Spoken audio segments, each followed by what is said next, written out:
Hey guys, welcome back to the channel. In this video we're going to get the piston ring end gaps sized up correctly for the bores and double check those, make sure we've got the right gapping. I'll get that done, and then also we'll be measuring the double checking the piston to bore clearance, which I did on my own, but I'll show you how that's done in this video. So let's get over to the bench and I'll show you my little ring filer that I got. Seems to work okay, and gap these rings. As I said, I always keep this all covered up with a plastic bag while I'm not working on it, just for dust control. So let's get this sorted and get the rings filed.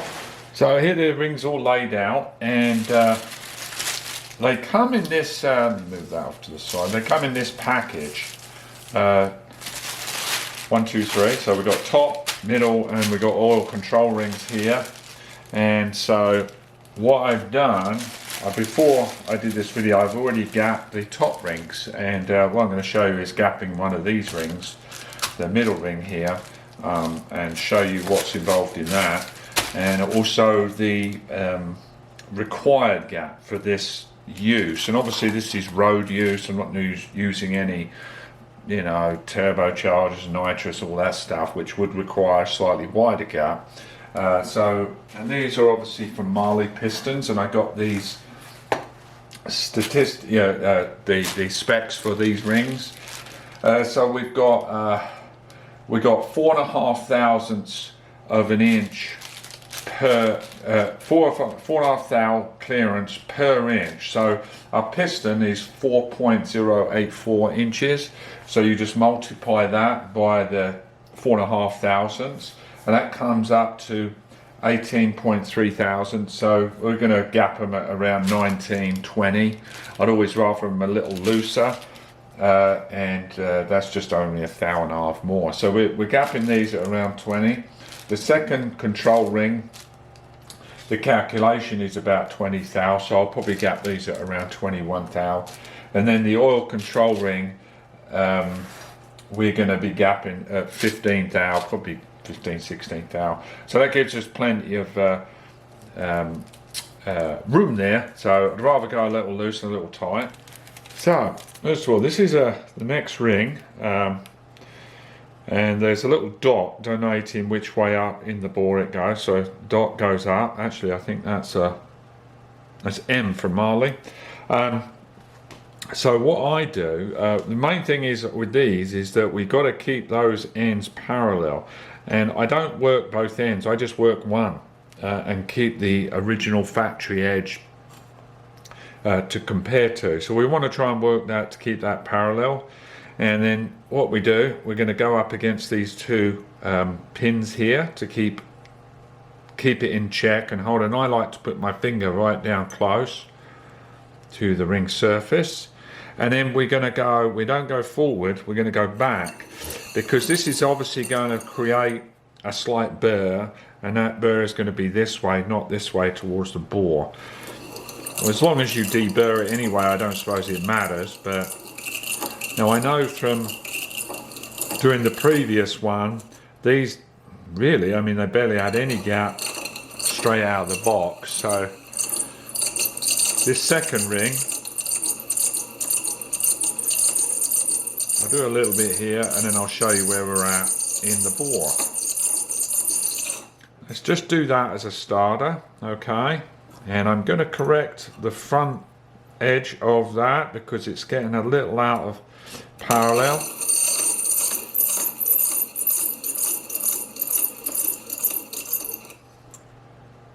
That looks better. So then obviously you're going to have a burr.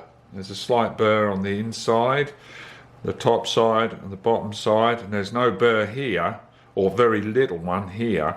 So we have to deburr those edges, and I just put it over my finger like that, and we'll take a little file just to take that sharp edge off. That's nice and smooth. This won't be enough, but I'll show you a little bit off the front here. So all those burrs are gone now. So let me get you over to the engine block and I'll show you how we'll check it. Get that guy in there.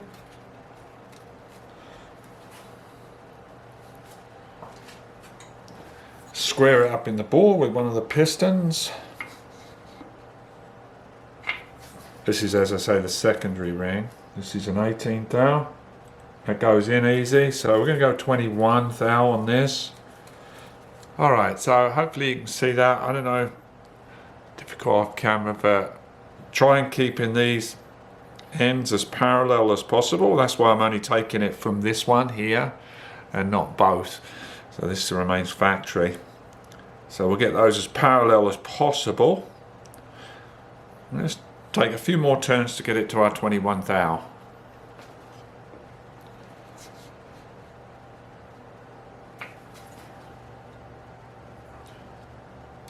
Perfect, that's 21 thou there. So I'm going to get all these done, and then we'll look at the dial bore gauge again to check our piston to wall clearance. So I've already done, but I'll just show you again anyway.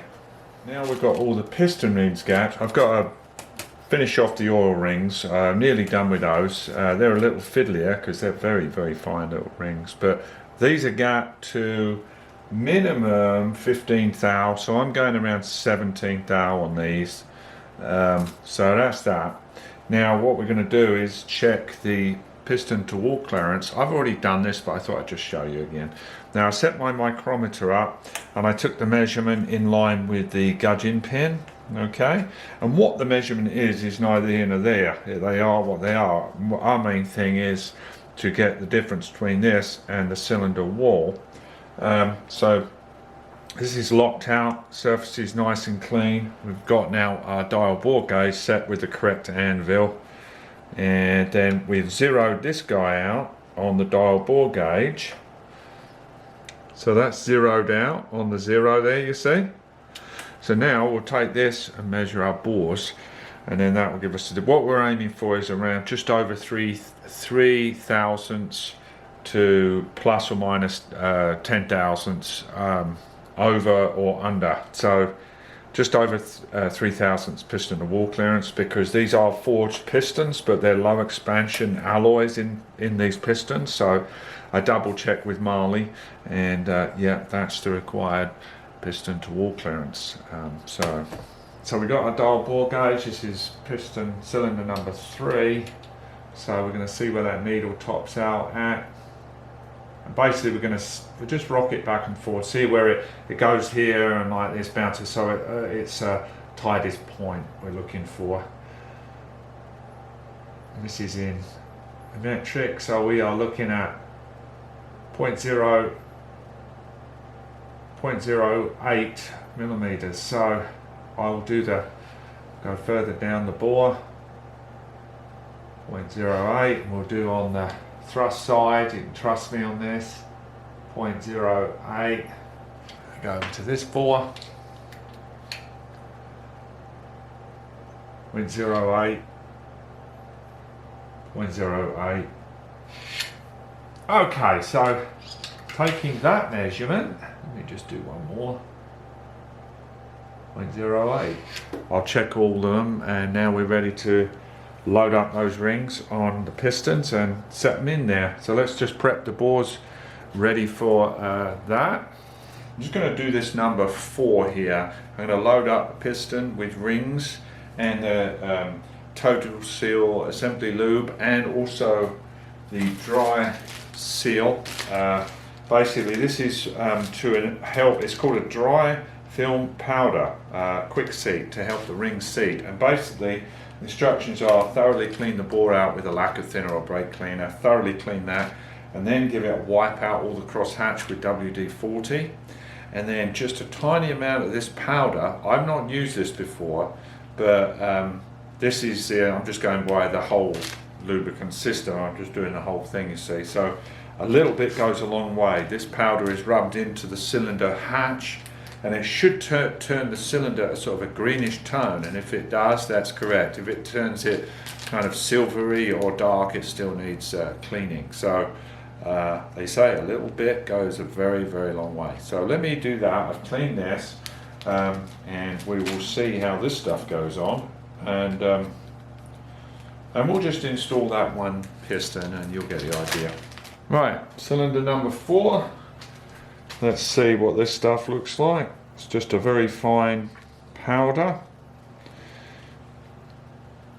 They don't give you a lot, do you? But they say a little bit goes a long way. So I'm just going to start off very light here. And I'm going to rub it into the cylinder. And they're right, it turns out kind of a green colour. It's extremely fine. I'll get you in close.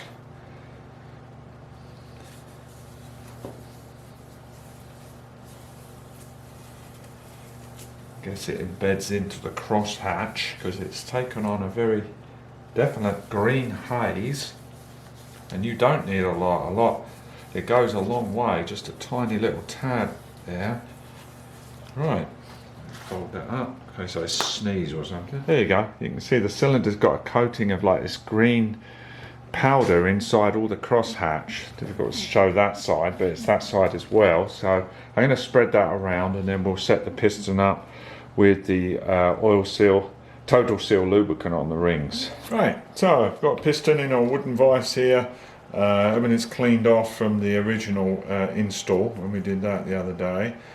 Front of the motor here, we've got the oil scraper ring here and the 2 upper and lower oil rings here. And I'm just going to go by the Marley website that I bought the piston rings for, but there's a lot of input about gapping, where the gapping position is on all the rings as regards to installing. I'm just going to follow what they say, but of course these things move over the period of life of the engine, so I think it has minimal consequences, to be honest with you, because they're constantly moving, but I'm going to install them as they say. And so first one, we've got let's see, the bottom oil ring, they want the gap right here, front of the engine here, so that's what I'm going to do. So we've got a little bit of the total seal assembly lube. This is what I'm using for all of the rings and a little on the piston skirts. You don't want to use the assembly grease or lube on the rings. This is specially formulated to help bed in the rings. So you certainly don't want assembly lube on the piston rings and the piston skirt, because that can inhibit the break-in and bedding in of the rings, from my understanding. So we're just going to do what they say and use the right stuff, and just put a little of this on. I just kind of put it on my finger and then spread it around. It's blue in colour. Just spread that. I think a little goes a long way, so we'll just get that guy on there. And I'm going to put the gap on this lower ring just in this position here, okay, and then the other one, let's see what they're saying to do. Now the scraper ring, the gap range, let me see if I can show you. On these, you obviously don't want this to overlap. It's got to be budded like so, and there's a little kind of the painted part at the end there, I think, to enable you to see that. So you can't have it wrapped like that. It must be budded. Otherwise that's another world of hurt.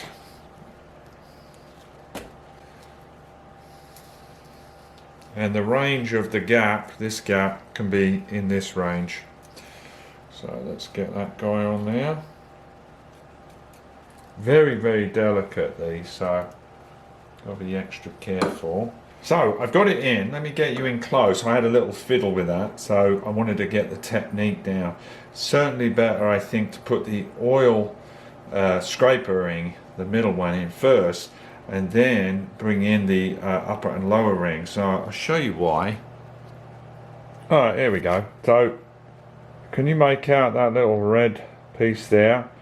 That is kind of where, that's indicating where the end gap is, to make sure you keep an eye on that so that they're not overlapping.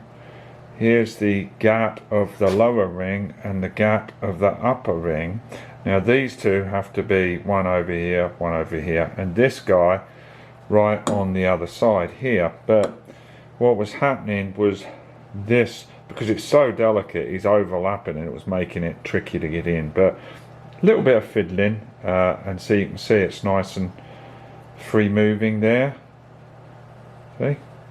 Little coat of this stuff. hokey bloody. Let me try it without that. I've seen guys do it without it and it doesn't look too hard. We get one end in there, gently ease it round.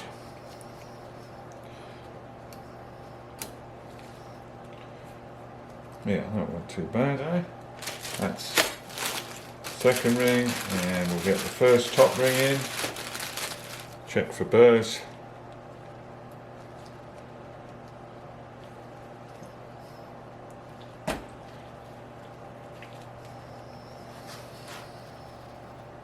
So let's get our ring compressor to press all those in and get this piston in.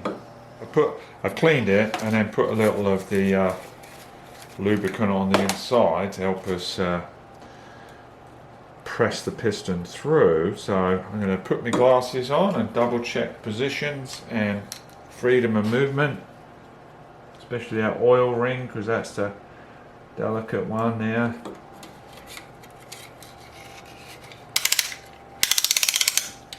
Okay, not the easiest thing to use. I can see why people don't care for these things. I may go for a slightly different design because it's kind of a bit of a pain in the butt. But let's see how this works. Let's get some assembly lube on the bearings and on the journal, and we'll go over to the block. Right, okay, so front of the engine that way, obviously, piston going that way, chamfer against the fillet of the crank. We've got our protection, we've got lubricant on the bearing shells.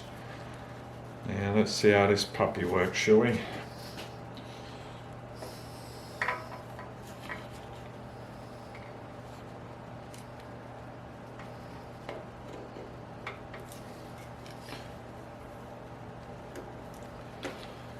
Okay.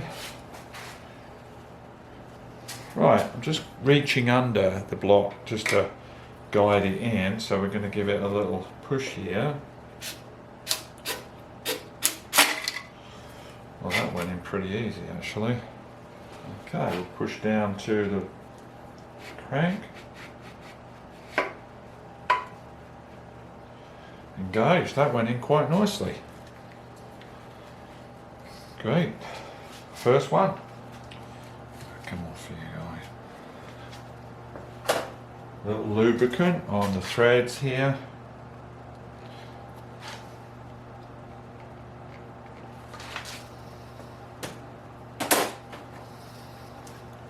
Cap with the assembly lube on.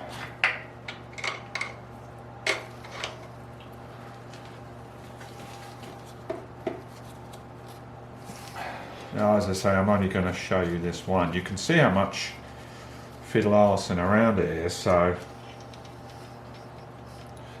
checks and cross checks and what have you.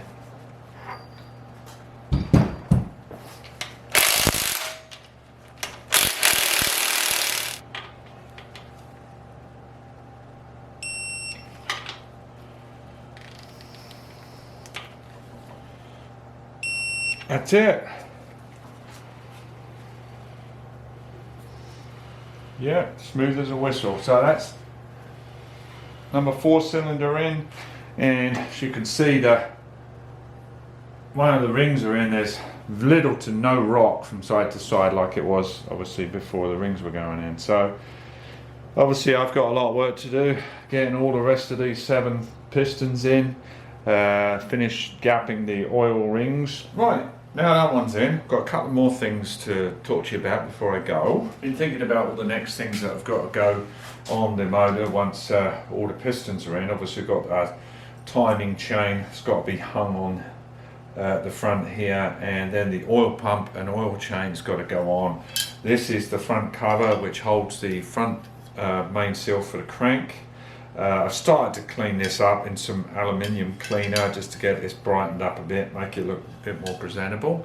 And during that, we've got this tiny little guide here. See that little chain guide there? There's a spring, I've got it on the bench, that holds tension on the little chain. Very small chain, it's only about so big, you know, that goes single row on the oil pump. And I talked to a few other guys on our Facebook group, Mercedes Maintenance, because you can see the track, see it's kind of pitted in the middle there. Now there is a chamfer right at the top, a top chamfer and then another secondary chamfer. Now the secondary chamfer, if you can see that, indicates that we haven't got too much wear, but that pitting, I'm not over keen on that pitting. And I was speaking to Michael Morris from Morris Motors out of Walnut Grove, south of here. Very knowledgeable guy on 6.3s. And he was a little dubious about using this one basically. So just to be on the safe side, I put the word out. And Mark Vanderveld, again in Belgium, who helped me with the oil pump, came through, and he's going to be sending me a good one, he said. So really appreciate it, Mark. Really helpful, and I appreciate everything you've done for me. So that's awesome. So we're waiting for that. In the meantime, we'll clean this up, make sure all this is in good order. Got various gaskets to order. I believe there's a gasket around here. I don't think this is face to face, but I'll review all the book literature. Also, another thing about I know what it is, anaerobic sealer. Now that's a sealant that goes on to faces similar to this, and basically when there's absence of air, that's when it cures, but when there's still air, it remains liquid, and so inside the crankcase it'll just wash out and get flushed through with all the change of oil, so it doesn't get hard and then have a danger of blocking oilways. So during the assembly, I'd love some input on the sealer to use here. I'm thinking anaerobic for the oil pan to the block, and for covers such as this, and all the various parts that have got to go back onto the front here, water pump, the housing and everything. We've got the distributor drive, all that kind of stuff. So I'd love some input on recommended sealers. At this point, I haven't got the heads into the machine shop really, just because of budget basically. I'm trying to spread this cost of the engine out over a longer period of time, so it's not so painful. So the cylinder heads will be going down the machine shop in the next few weeks. I'm going to order new valve guides, and I saw Pierre's video the other day, and from my understanding they're going to be bronze, not the brass valve guides, so that'll enable a longer lasting wear. We've got a couple of exhaust studs that have broken off that they're perfectly capable of repairing those. Maybe even replaced all the exhaust studs really. I think they're bronze, sintered bronze I think, but again you guys can let me know about that. And so I think you're about caught up right now. I think probably in the up and coming videos we're going to be jumping back onto bodywork, and namely get my old 4.5 painted up, the hoods in primer. Been working on a video on that. I just wanted to get my teeth into the engine side of things, because they're very different. You got measurements, mechanical, lubrication, everything is what it's got to be, you know. There's no like what you feel like, it's just got to be done the right way, and so that occupies one part of your mind.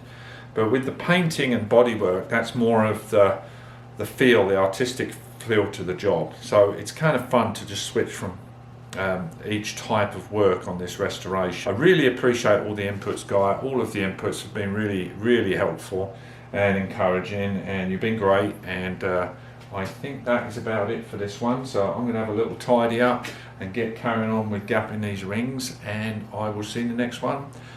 Stay warm if you're in colder climates, and stay cool if you're in Australia or somewhere like that. So thanks a lot guys. Please hit like, share, subscribe, and I'll see you in the next one. Take care. Bye bye.